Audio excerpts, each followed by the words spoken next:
Hello. Hello again. How are We're you, mate? back. Are you good? I'm good, mate. Yeah, I'm good. I want to say episode 11. Episode 11. Legs 11. Legs Bingo. 11. Yeah. Well, we've done it. We've achieved it. We've hit the high life.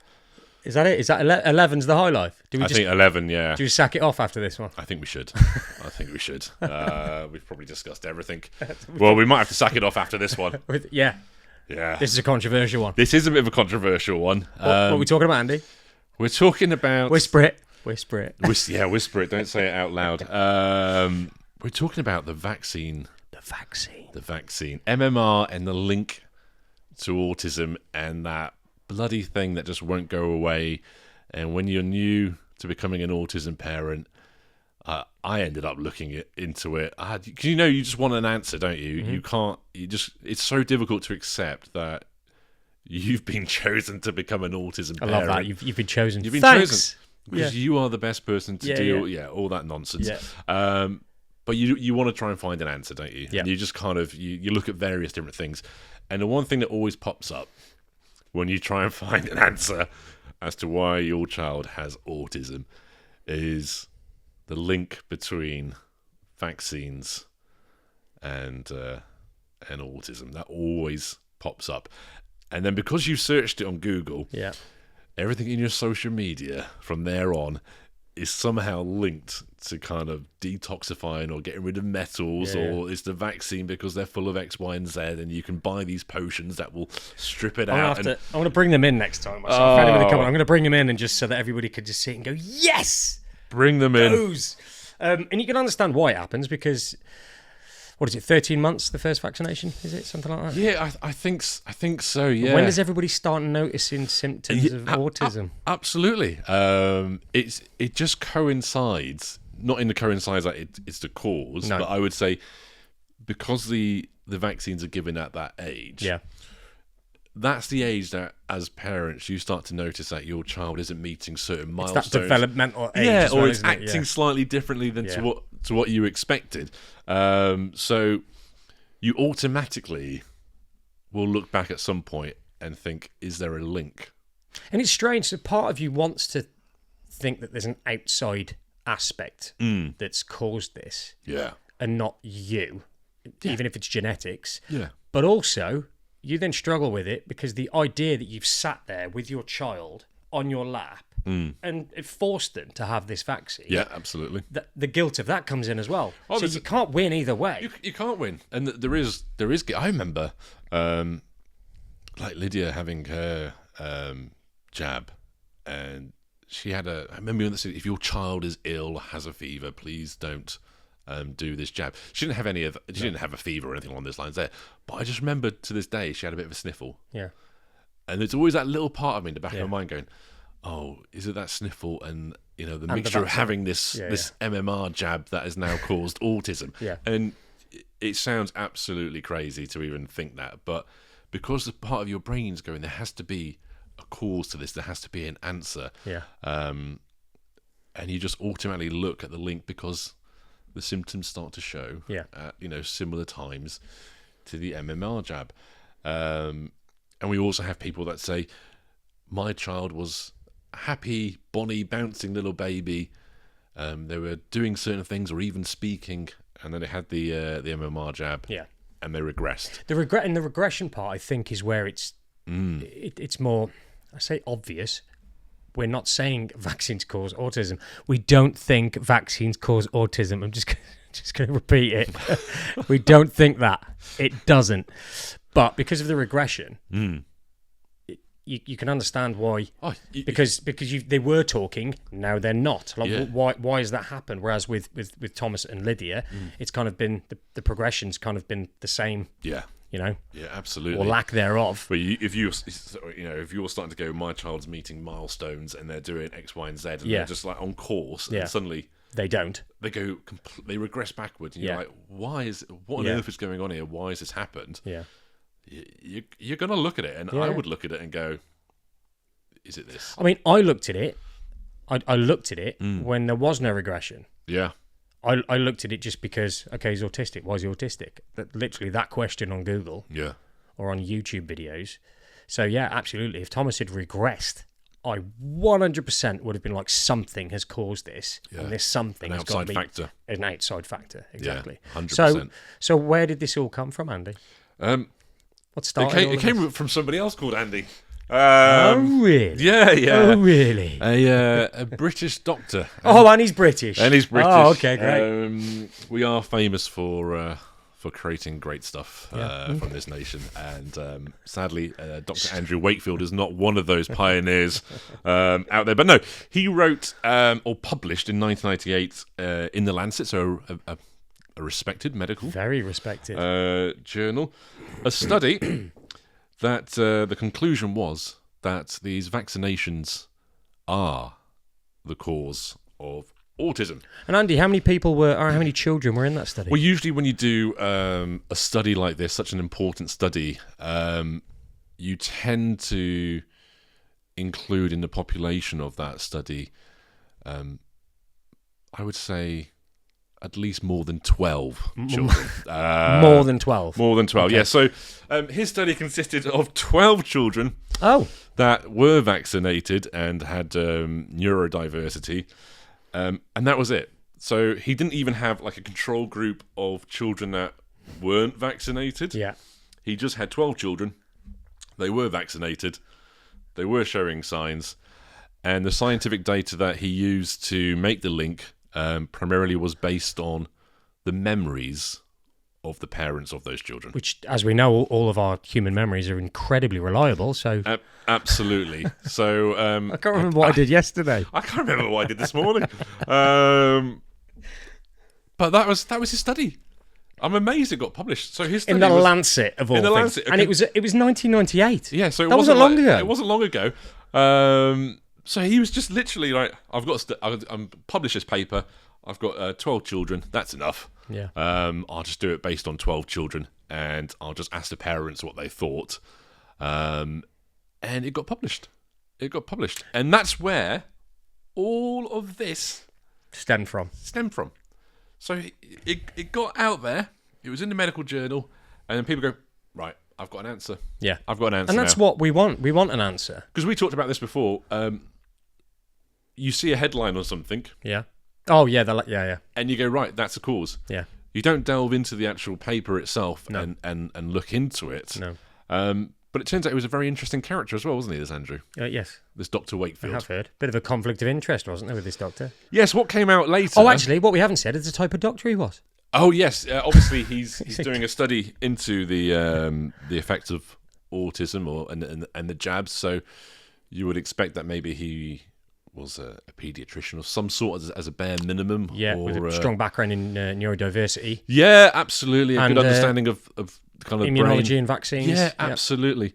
No, he wasn't, was he? He was a gastroenterologist. He was a gastroenterologist. So, again, why on earth he decided to do this study is beyond me. We know why he decided to do this study. We do know why he did this study.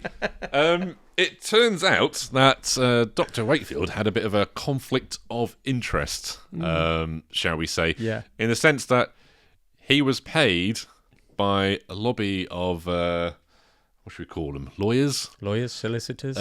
Scumbags? Sorry, joking, not all of you that bad. Not all of you. But they were bringing a case against pharmaceutical companies based on vaccinations. Yeah. So he'd been paid by them to produce a study, and then it turns out that he falsified some of the information in this study of 12 children. You'd think with all the money he got from the solicitors, he would have rounded up more than 12 kids. It sounds like he just did this at the weekend. I mean, this is ridiculous. Even 50, even 100 would have been like, no. I don't think you can. Hundreds of thousands is what you need. I don't think you can get away with doing this, just a study on 12. You need thousands of people. So he was an expert in this field. He did a study on just a limited group of 12 children that had been vaccinated. He did no studies on children that were unvaccinated as a comparison. He'd falsified information because he'd been purchased and bought to do this study. And then down the line, the Lancet retracted. Yeah, but not for 12 years. Not for 12 years. 2010, it was retracted. That's 12 years of it being out there. Yeah. And then they came out and said, we're retracting this because it's absolute nonsense. And then he was struck off And it's still going around. And it's still going around. But it's one of those things, once it's out there... Yeah. We said before, didn't we? Like when somebody gets accused of a heinous crime that they didn't commit, Yeah. Even if it gets found that they didn't commit that crime, that's it. They're tarred with it. And that's what this is a little bit like. Yeah. And we've just constantly got parents getting their kids diagnosed with autism and they're looking for answers. Yeah. And that is one of the answers, as incorrect as it is, that is one of the answers that's out there. Yeah. But then that one article, you know, it's like you plant a seed and then loads of things just spring off on it. Yeah. Like, oh yeah, I'll do another kind of fake study into the vaccinations, or a whole multi-million-pound industry is built on that kind of article about parents that are desperate. And we've talked about this before. Once you find out you've got a child with additional needs, you're throwing money at so many different things to combat all the various kind of attributes or how the autism shows up in your child. You know, I've talked about sleep and spending so much money on all these different potions to help Lydia, but you can just see that article comes out and then the whole industry is based on it, and they'll produce all this like data and videos, and they'll always link back to this article as a starting point. And once it's out there, you know, if you're searching for an answer or you're a bit of a conspiracy theorist, you'll latch onto this. And the thing is, the people that do latch onto it, I don't necessarily think they're trying to cause trouble. No, they're just trying to find an answer. Yeah. Because not having an answer is very difficult. I mean, it takes years to kind of go, okay, it is what it is. Yeah. And then see all the amazing things that come from autism. Yeah. Yeah. But yeah, so. And it is that it's just unfortunate that when that jab is given, it is coinciding with that age group where a lot of us start to notice there's a huge difference in how our children are developing compared to their peers that are neurotypical. Yeah. And I think that also just fans the flame of this particular myth that went out there. I remember kind of when Mish and I were kind of thinking about it, it came into our heads for a certain amount of time. We were thinking back, like, if we could do this all again, we really did question ourselves and go, would we vaccinate? Yeah. Which is insane when you think of the risks of not vaccinating. Well, you know, after this article came out, the studies showed that the number of children that were getting vaccinated plummeted. Dropped significantly because of the fear factor that this had caused. Yeah. And I think one of the studies in America was something like, I think the first kind of measles, mumps, rubella sort of injections that came out in America was about 1958. But we'll look at the measles stats. It was something like in 1958 there were something like 758,000 cases of measles in America, which is alarming in itself.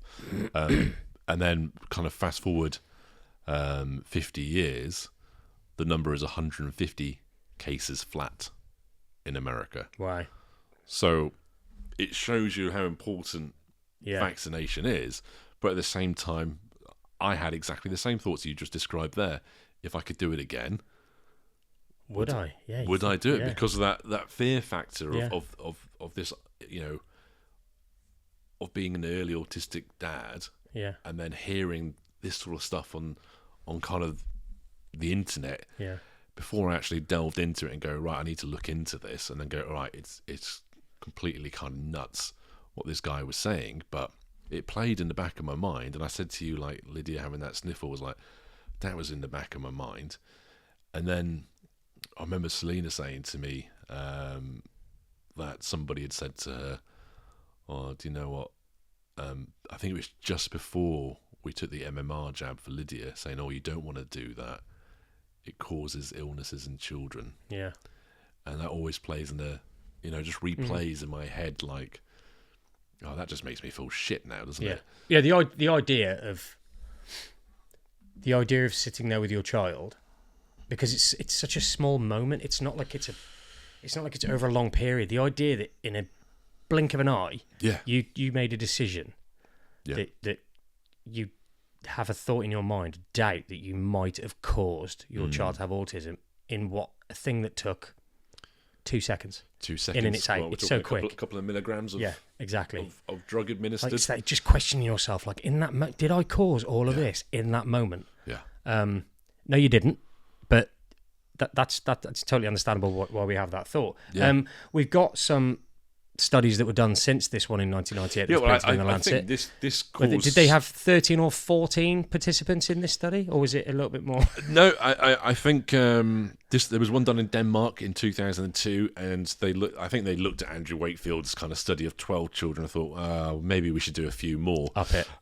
Makes sense. They did 500,000 children. Okay, so they just they wanted to just up it a little bit. Yeah, just to give it get one over on him. Good kind of balance. It's a slightly better sample size. Yeah, it's a better sample size, and it came back with no evidence. No link. No link. Another one in 2019. More children, 650,000 children studied in this one. No link. And then there's just this continuous one. I think it's the Cochrane analysis. Yeah. Which is 14.7 million kids. So far, it's an ongoing study, isn't it? It's 14.7 ongoing, million. And again, no link with the vaccinations and the cause of autism. But the problem is, because conspiracies are, you can look at any major event that takes place, within hours there'll be a conspiracy theory regarding it. Yeah. And you'll have individuals out there which are now, have been conditioned not to trust the science. Right, and here's another point. So, why have they been conditioned not to trust the science? We have had issues with science and the pharmaceutical industry. The pharmaceutical industry, and you can see it, it's black and white in America. The pharmaceutical industry and the health insurance industry, they're in cahoots. They just are. They're there to make money. Yeah. They're there to make money. And, people always say they don't want to cure conditions or illnesses because that takes away the revenue. Yeah. They want to be able to treat. I mean, the amount of vaccines they give in America, it's a lot more than we do here. I think it's something like 15 in the first couple of months of a child. They do chicken pox, like the chicken pox. Yeah. It's you could understand, people in America going, well, should we be having like 15 vaccinations by the time they're 6 months old? Or I don't know what the total is. But again, I suppose if there's no evidence that it's having a negative effect, you could say, why not? My problem more with that is that I don't think the reason is through caring about children. I think it's more because it's just another vaccine for the pharmaceutical industry to make money on. Yeah. For these, the vaccine for chickenpox, I understand for vulnerable children. Yeah. Like, absolutely. But here you get chickenpox and it's like chickenpox. Your kid's got chickenpox. Saying I'll bring mine round in a minute. Well, this is where we start going to that kind of, was it herd mentality? Just going, let's all get infected with it, and we won't have to deal with it when we're older. Yeah. But so you can see, like, if a lot of this information, because the world's gotten a lot smaller, there is social media. If a lot of this stuff comes over from America and they're like, we're getting X, Y, so many vaccinations, and you hear people going, it's absolutely crazy, it's not good, then it feeds into like the UK, it feeds into France, Spain, Germany, and people start going, well, it is too many. Yeah. But we're not doing the same as... No, we're not. It's a completely different system. As them. And completely different system. We've probably got the same amount of autism cases per capita. I think it is, actually, yeah. I think it's roughly the same. Which is really interesting. Yeah, it's and the other thing as well, I think, is I kind of saw it on our comments. There was some little like facetious, sarcastic comments in there, just when we said we were going to talk about it. And I get it, but if people have a genuine belief that vaccines cause autism, try not to get angry at them and rage at them, because there's a pretty good chance they're not doing it just to rage bait everybody. Chances are most people are trying to do it because they're trying to find answers, and it's just that. We're geared up to try and find answers and to find solutions, but, we find an answer, it's not going to change the children that we have now, is it? That's the other thing. I know, it's... Will it make you feel better if it was the vaccination, so you could be angry at somebody? There's the case where if that was the case, you'd help future generations and so forth like that. But it doesn't help your Doesn't change particular your child situation. now, does No, it? no. And they're not going to do the studies and go, oh, we've found something that will reverse it. And I think the more I tried to find an answer to it, I started to feel guilty because I was Not happy with the child. not that you happy have. with the child I had. Yeah. So I was like, the more I tried to find an answer to it, I started going, you love this kid with all your heart. Yeah. Like every bit of him, autism or not. Yeah. But autism, because that's all you've ever known, and that's what he is. You know, Yeah. it goes Yeah. through every bone in his body. So the idea of trying to find an answer to it all, it made me think like, what? Why am I trying to find? I love him. I love him to death. I don't care. Yeah. He is who he is. And I think that's kind of what everybody gets to eventually. You kind of get to this point where you're like, you know, I mean, you see all the parents in this community like advocating for the kids. They're advocating for the kids because we absolutely adore our kids and we just want the best for them. Yeah, absolutely. But it is that kind of link, isn't it? You're just trying to find something that could have caused it. I mean, I looked at stuff as well. You know, Celine has talked to me that during the pregnancy, it was during COVID. She was still working for the NHS, so she had all the additional stress that they were going through. There was a house move that took place, various other things outside that were happening, and she said to me sometimes that, was it the stress that caused it? Yeah. So there's lots of different, you know, you could go down so many different situations. You start replaying things in your head, like, oh, was it this? Was it this particular incident that caused it? Did I have a drink that night? I can't remember if I had a drink. All this sort of stuff. And Selena, during the pregnancy, cut out Teetotal. And we went to Cyprus during, you know, when you're allowed to fly. Yeah. And she was teetotal and everything else like that. And I just said to her, look, you've been teetotal, just have one glass of Prosecco. And then even going to her going, have a glass of Prosecco. Yeah. The part of my brain goes, was it that glass of Prosecco? Yeah. That caused it, which obviously not. Yeah. But you start trying to link something, because you can't just accept that it is what it is what it is. Yeah.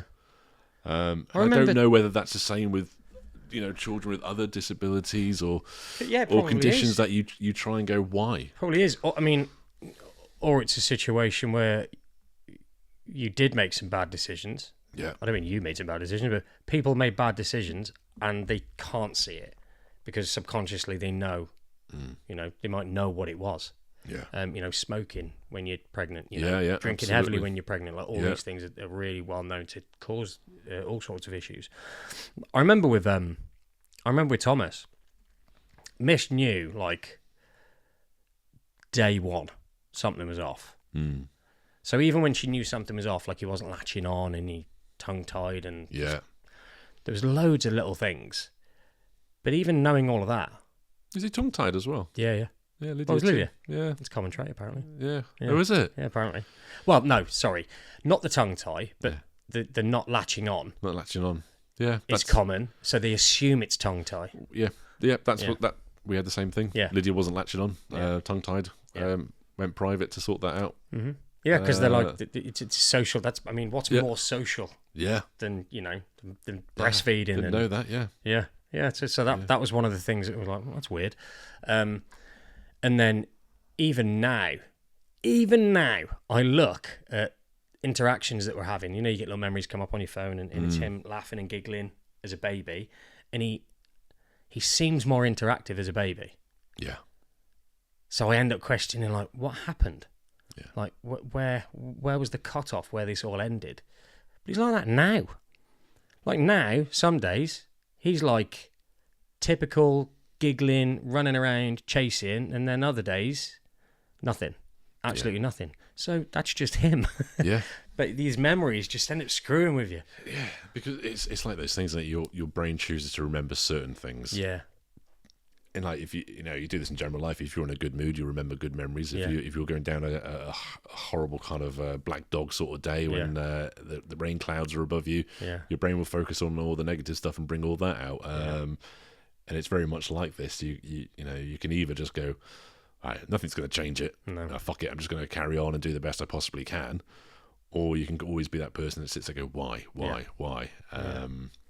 And it's not healthy, is it? No, it's not. It's not healthy. It's not 'cause it doesn't change the here and now, unless you're going to be one of those kind of absolute warriors that goes out there and says, I'm doing this for the next 2 generations, or I don't want this ever, I want to remove autism forever and all this sort of stuff. But it's a genetic thing. This is the thing that's coming out with a lot of the studies, is that it is predetermined before the child is even born. Oh, it's massively genetic, and I just know that from the experience of my in-laws. The autism is strong. Like, the force is strong. The autism is strong in my other half's side of the family. It's we had I don't know if you saw this, we had a dad contact us, and he was saying he was looking into kind of he was very much into the ancestry and the family tree. Yeah. Did you see this one? Yeah.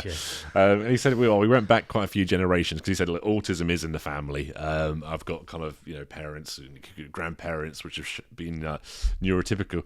I think we went back and he looked at the census from about the 1800s, one of his relatives, and it just said occupation idiot. Yeah. And he was just like, that's it. It goes back. That was a neurodiversity. If someone on Mish's family were the same. Yeah. It was imbecile or idiot. Yes, imbecile or idiot. Yeah. And they were the ones. That's how I found out about those workhouses, where they were just trying to send them off and they'd be forgotten. So, like, one of the things I think that RFK has said is that 70 years ago, when he was a young lad, autism was something like 1 in 10,000 or something like that, and now it's like 1 in 33 in the States. But you kind of think, like, we talked about this in the last podcast, 70 years ago, you didn't see him. You didn't see him. 30 years ago, there was still asylums and sanitarium. When did Rain Man come out? That was like late 80s? Late 80s. Right. That was the late 80s. And I remember the doctor in it. He said, I've heard of this. I think he's autistic. Yeah. And he was like, autistic? They're like, no, autistic. And he's like, this doctor in the late 80s, yes, it was a film, but I'd heard of this thing called autism. Yeah. Let me try something. I want you to do some maths. And it was just like... Can you imagine the GP now going, what is autism? I've never heard of that. Exactly. I think I may have read it. Yeah. I may have read it in The Lancet. Yeah. In 1998, a study 1998. But it's just like, yes, all right, 70 years ago, the figures may have been very different. But advancements, screening, acceptance, and this whole else. thing with autism, this increase in autism, it isn't just profound cases of autism. The increase, it's autism across the board, and I'm assuming that's some of that's including people that go and get diagnosed privately, as adults. So it's just a lot more diagnosis, because either people are getting themselves diagnosed, or there is a lot more awareness around it, and there is a huge amount of awareness around it now. We've got a podcast about it. I mean, the awareness now and the acceptance now. The acceptance. Yeah. I mean, obviously, there's still a great deal amount of work that needs to be done on it. But could you imagine the acceptance in the 1950s compared to today? Yeah, it's completely different. The understanding of autism 70 years ago compared to today. Yeah, I remember watching Tomorrow's World. If anybody's old enough to love that. Tomorrow's World, talking about we maybe in the future be able to do scans on the brain and understand the waves that take place and how it functions. There was a point where we didn't understand which part of the brain did what. Yeah, and that's only like a relatively recent in terms of medical discoveries that we're starting to get an understanding of how the brain works. So 70 years ago, I very much doubt they'd be able to go, oh, this part of the brain does this part of the brain does that, and it's all linked to this. Looking at genetics is relatively new. DNA is relatively new in that sense. So being able to say, right, how do we do screening 70 years ago compared to today? It's completely different. Yeah, it is. So if we're screening more, understanding more, you're going to identify more individuals that have autism. And like, 70 years ago, 50, 30 years ago, it would just be like, there's something clearly not right here. Yeah. We don't know how to treat it. Away you go. Do you think do you think the rise is purely down to more awareness, or do you think there's some outside factors that could be? And obviously, this is purely, Yeah, this is just we don't know, just feeling. This is just feeling. Yeah, there's definitely better better understanding, which helps. Better screening. With better screening, I suppose the population that you're able to offer screening to does increase as well. You also have to look in what the diagnosis of autism is today compared to what it was. Is it much wider now because we understand different nuances that autism? For sure. It may have been 70 years ago. If you were just showing certain traits, that was autism, and everybody else had something different. Like we said, you're an imbecile or you're an idiot. If we're going back to the 1800s, but is the definition of autism becoming more wider? I mean, it seems to be changing. I mean, it's known as a social disorder, but the amount of people that are getting diagnosed when they have absolutely no problem with their social skills, it's the other aspects that come into play. I mean, we talk about neurodiversity. Yeah. I'll be honest. I'm trying to think back before Lydia was born. I don't think I'd ever heard that. I'd never heard the word. There was neurotypical and neurodiversity? No. Not a fucking clue. Never heard it. Now that's in everyday language. I don't know whether that's because we're in that bubble. I speak to people at work and they understand what neurodiverse means. Do, and they understand what neurotypical is. Yeah. So that kind of expression or grouping of different neuro conditions. Yeah.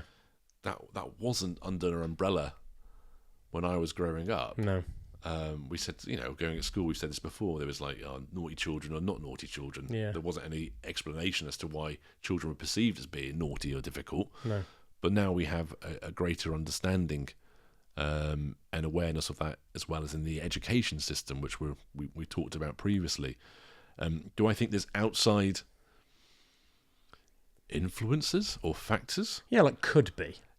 I don't think that's beyond the realm of possibility. No, nor me. Look, is the environment we live in today as green and pleasant as it was, going back to RFK's days in the 50s? Well, no, because there's obviously more pollution now. There's more cars. There's more fumes out there. We are using a lot more polymers, plastics, rubbers in everyday life. Chemicals in food and preservatives. Absolutely, preservatives. You've got things like we do food contact with the packaging as well. If you're kind of looking at that side of things, so there's a lot more outside environmental factors that we have, and I think it would be really remiss to then go no. They don't play a factor. When we know in things like cancers and everything else like that, environmental conditions do have an effect. So why should we rule them out without doing a study to say could they have effect on other conditions, and if including... if there is an effect with something like autism, the assumption would be that it would be in development rather than something that just happens at 14 months old. You'd think it would be in the womb, wouldn't you? You'd think it'd be in the womb. It might not even be there. It could be, it could be epigenetic. It could be prior to that as well. Absolutely. It could be... it's definitely got a genetic factor. Without going into details about my family. We don't need to go into the full details. You know what we're getting at. It could be in our DNA that we pass on. It could be in the mum's DNA because of the environments that we now live in, or a combination of the two. I mean, and the food that we eat, and the lifestyles all of that combined. That could all play a factor into it. I think the majority of it is, like you've just kind of alluded to, is in awareness, and diagnosis, because it's so well known now. Absolutely. In fact, it's pretty incredible how quickly it's gone from late 80s Rain Man to what it is now. Still a lot of work to do, to say the least. Still a lot, but at least the awareness that it exists. Unless you're on TikTok, then apparently it doesn't exist on there. No. Or if you're called John. Hi, John. But I think, like, going back to the amount of money that's being spent on studies, should we continue to pump money into studies that come out with the same answer that, look, there isn't a link between vaccines and autism, or should we now start going, right, we've draw a line in the sand? Let's draw a line in that. We've investigated that aspect of it now. Let's go after, is it the environment that we live in nowadays? Could there be a cause by plastics, or could there be a contributory cause if genetically you're disposed to be in one category, like you're more genetically susceptible, shall we say? But then you throw in this environmental thing, and that affects that and gives you a higher chance of having autism. I think those are the studies that need to be done now, I don't think we'll ever get to the stage where it's 100% guaranteed that this is the cause. And again, there's that whole thing about like you're trying to get rid of something, isn't it? It's like, well, didn't we have this a few years ago with the Down syndrome community? Wasn't there a suggestion that we can identify the gene earlier on, and we're going to encourage parents to kind of terminate? You can terminate with Down syndrome. I believe so, yeah. And I think there was a thing that came out from the Down syndrome community. That blows my mind. You're literally going to say that you want to remove. Yeah. And you can understand, like, if somebody then said to me, we're going to do something now, we're going to remove all autistic children. Yeah. Yeah, I'd stand up for Lydia and go, oh, do you know, you can't do that because they add something. I think every interaction I've ever had with someone with Down syndrome has made me wish more humans were like they were. Because they were just the most beautiful people. Just kind souls. Every interaction, just kind of walked away and gone, God, I wish I was more like you. Yeah. So the idea that you could terminate. Yeah. Just. And I totally get it. You know, if it's parent choice, and you have the understanding that you could have a higher risk of having a child with Down syndrome. You have to make that call as to whether you are emotionally, financially, and all those sort of things strong enough to have that commitment for the rest of your life. I think it bothers me because it's like, why Down syndrome? Other things aren't, but what is it about Down syndrome that that's what bothers me? Yeah. Like, why's the line there? I totally understand why that community came out and said, you know, hang on a minute. Yeah. But then you go like, what do they want the end result to be of all these studies? Yeah. What do you want the end result to be? Is it the removal of autistic people completely? Do you want to go, right, we'll delve into the genetics, we know what it is, we can now remove everybody that's going to be neurodiverse? And even with the studies with vaccines, I'm pretty sure I'd like to think that vaccines are as safe as they can be. I don't know what's in them. I know mercury used to be in them, but it's not anymore. I know I'm sure they're safe as they can be. Yeah.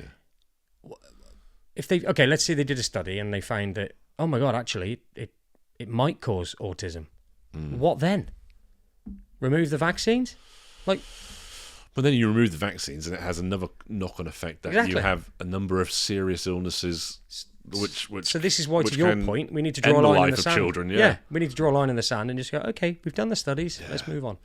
I think a lot of it as well is feeding into people's mindsets. Is obviously during COVID, is a lot of emphasis was put on how quickly they were able to come up with vaccines for COVID. The amount of money that pharmaceutical companies were making out of this, it left a sour taste in a lot of people's. Well. Yeah, they did very well. I don't think they were short of a few quid, but a lot of people kind of questioning, going, well, how could they, produce a vaccine so quickly?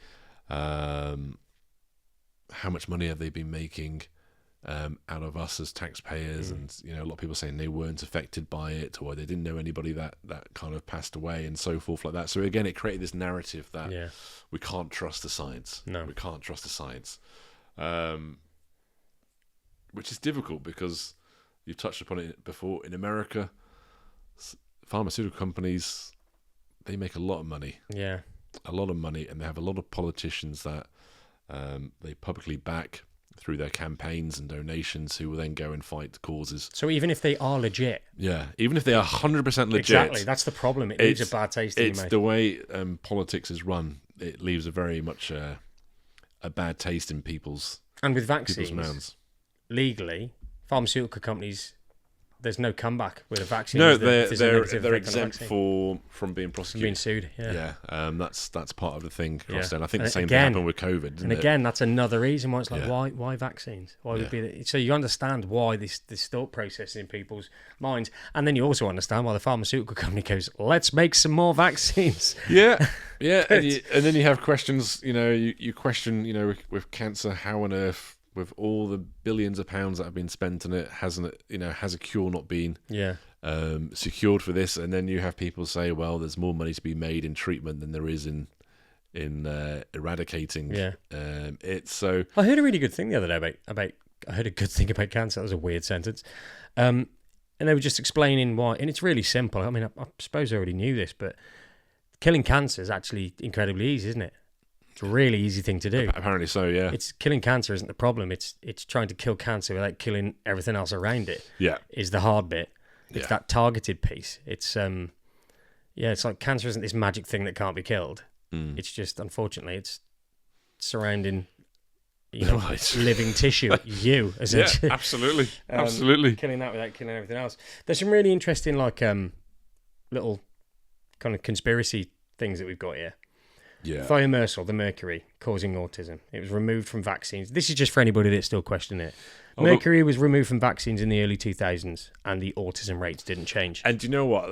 That is so frustrating, the mercury one, because how many businesses or people do you see selling, oh, you need to remove the mercury. Yeah. You must get the mercury out of your child from the vaccines. Yeah. But then if you actually look into it, there's no mercury in it. No. So they go on about that side of things. Yeah. 2000. Yeah. So 25 years ago. Wasn't long ago. Yeah, it's not. It wasn't long ago. Was it vaccines overwhelm the immune system? The immune system handles more in a day than what's in any jab. Which actually makes total sense. Yeah. Yeah. If you imagine what you breathe in. Yeah.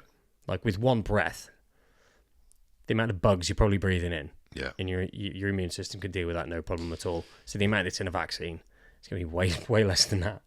Yeah. Autism is man-made. No, it's always been here.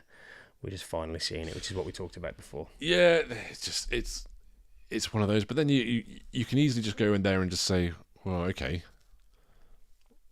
how many children that aren't vaccinated have autism? Surely the answer would be none. Should be none. It should be none. But that's not the case, because autism has been around. And it's a difficult one to do because most children are vaccinated. Yeah. I think something like 90% of nowadays. But you would expect then that it'd be a high proportion of children that aren't vaccinated show no signs of autism whatsoever. Yeah. And that's not the case. No. We obviously records aren't as in depth as they are now than 100 years ago, 200 years ago. But you can look at the evidence and in the journals in terms of symptoms and what people were doing. You can go, well, clearly there's some neurodiversity that took place in that individual. Yeah. So there was no vaccines. No. Then we shared that black and white. I love video. watching those because I think about Thomas when I'm looking at it. Yeah. And like when you shared that one the other day, and I was like, yeah. So if you've not seen it on the Instagram page, we've got a black and white video from the 1960, something like that. I think it is. Yeah. Could be a bit earlier, but it's Yeah, it sounds like a BBC kind of video. The way the gentleman's speaking in a very proper accent like this, and we can see the autistic child. One of those ones, and you see the child is completely ignoring his fucking mother. Yes. He couldn't give two shits that she's there. Yes, and the child likes to stay awake throughout the evening.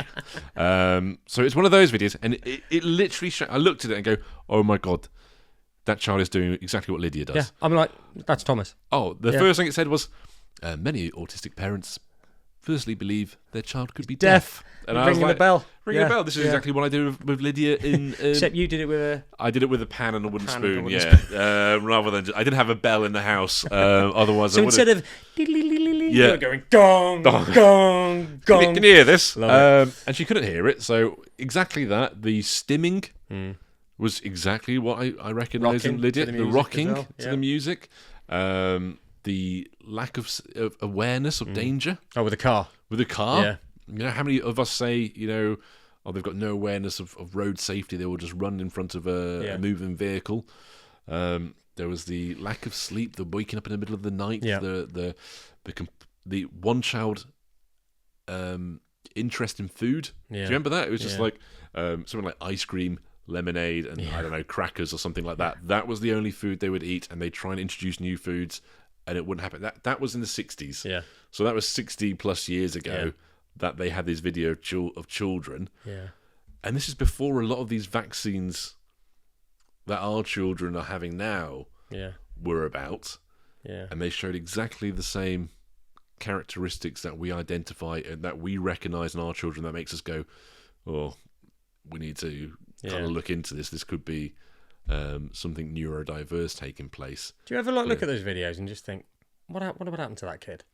I do. In that day and age, like what happened? I do, yeah. Because like that lad with the blonde hair, I was just thinking of Thomas, and she ended up getting the bell, didn't she? And she put it in his hand to ring it, and he just got it and was just putting it in the thing he was playing with, whether there was like sand or something. I think it was sand in the bucket or something like that, and wasn't he was just like that, and the bell, I'm just going to stick it in the sand. Yeah. I was like, yeah, that would be Thomas. And yeah, you just kind of think, what would happen? What happened to him?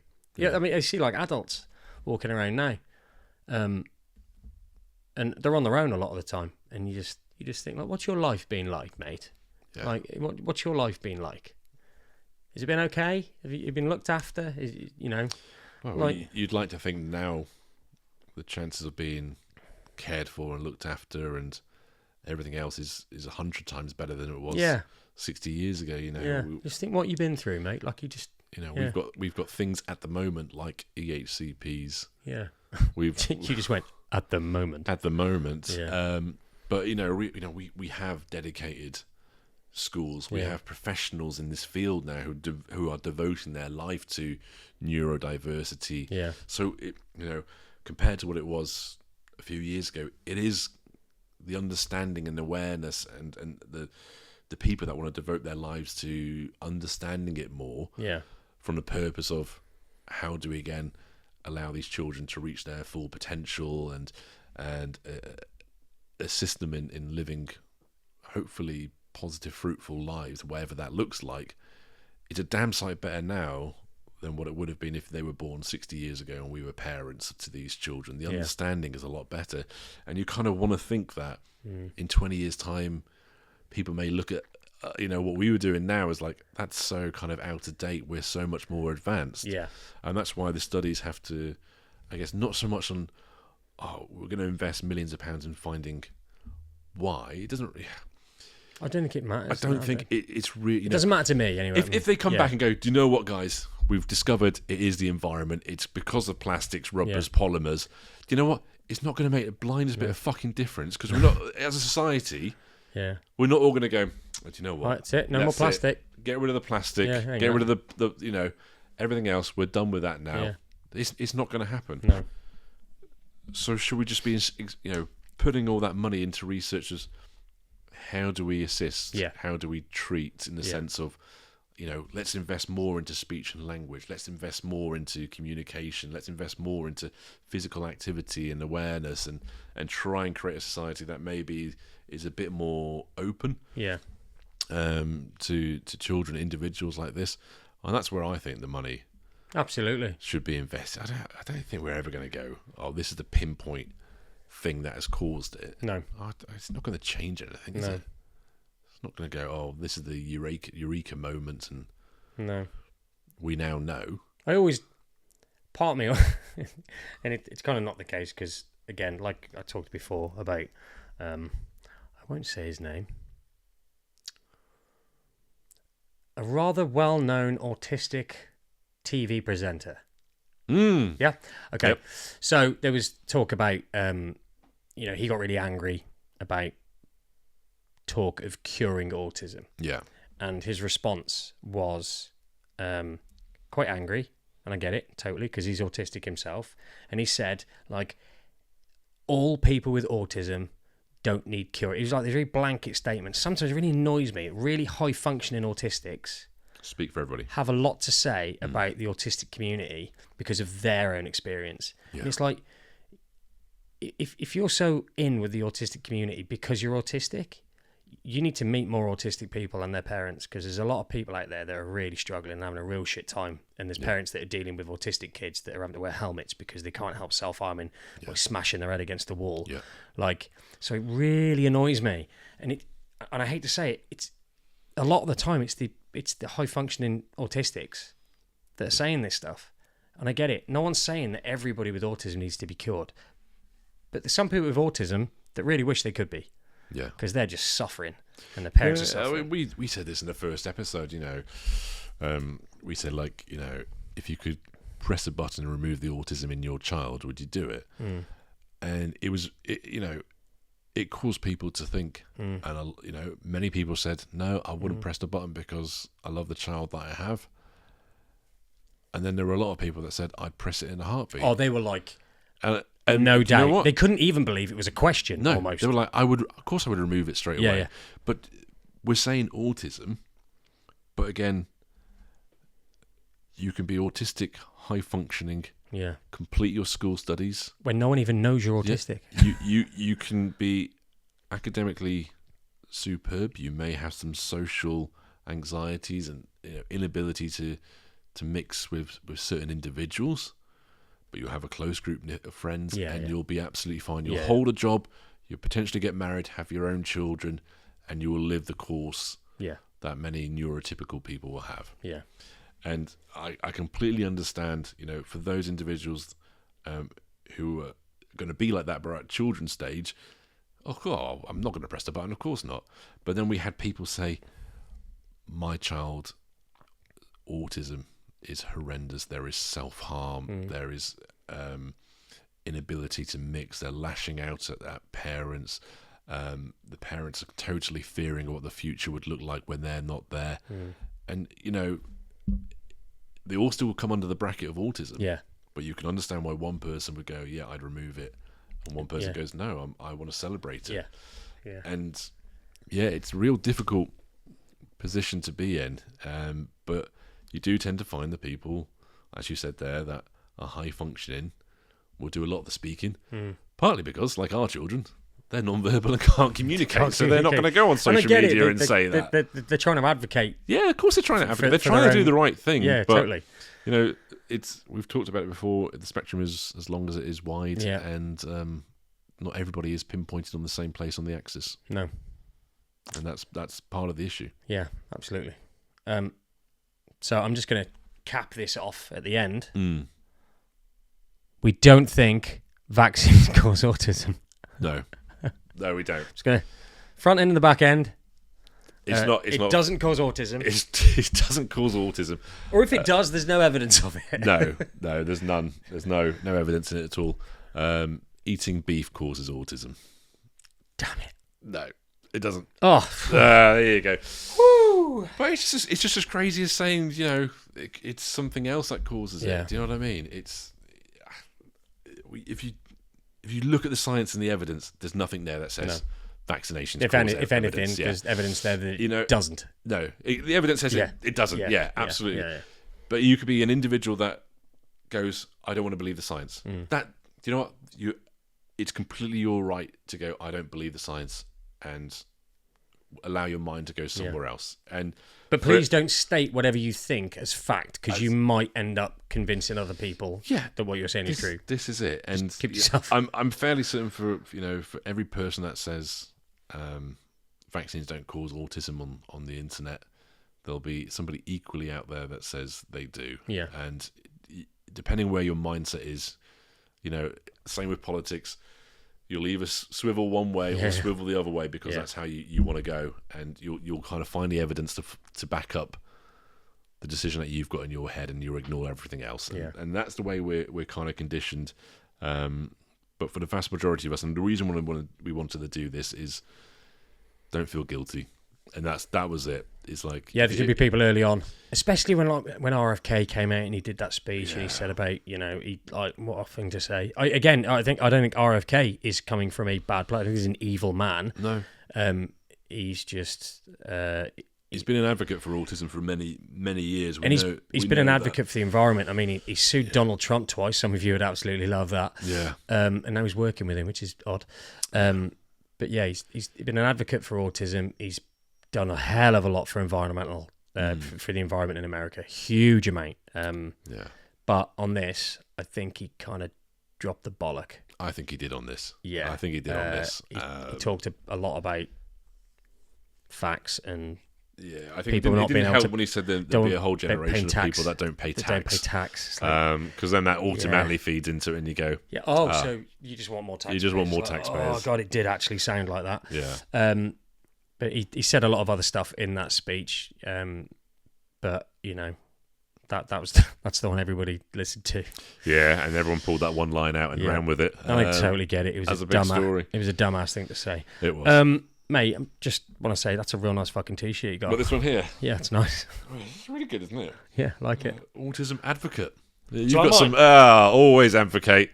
And the hat, Cool Send Dads Club. We give a special thanks out to Charlie. Charlie. Thank you very much. NeuroSpicy Apparel. Interchangeable badges on my car. There you go. Always advocate. Yeah, it's one of those things. I think Charlie has been a supporter of ours from very early on. When I think we had probably about 6 people following us. Yeah. I think she took the plunge and followed us. And her stuff got recommended to us by a number of dads. Yeah. I think when I was talking about going through airports, we had a dad say to us, check this person's business out. Yeah. You can just wear their stuff and just walk through an airport and everyone goes, oh, I understand now. Yeah. You don't need a sunflower lanyard with those T-shirts. We know what's going on. Yeah. But what was quite good, they said, is rather than them staring at your child, because you're wearing this, they start staring at you. Yeah. And that takes a bit of the pressure off and you can just go, guess what? Yeah. So thanks, Charlie. Thank you very much. Do check her out. Really like him. Thank you very much. Some awesome stuff on there. Really cool stuff. And again, one of those kind of mums that's having children with autism or being neurodiverse and just finding something positive to give out from that. So they're real good quality as well. Charlie, where'd you get these from? These are real nice. They're real good. I did ask for pink, by the way. Yeah, it was a personal request. But yeah, really good stuff. Really like them. Yeah. Thank you, mate. No problem at all. We got another one Sunday. We have. Got a dad on. We got a dad on. The dad that was supposed to come on last time or the time before and car broke down. Yeah. Your wife's car broke down. My wife's car broke down. Yeah. Never mind. Unreliable. Anyway, thank you, mate. No problem at all. Talk Thank soon. you very much. See you later. See you later. Bye-bye. Bye.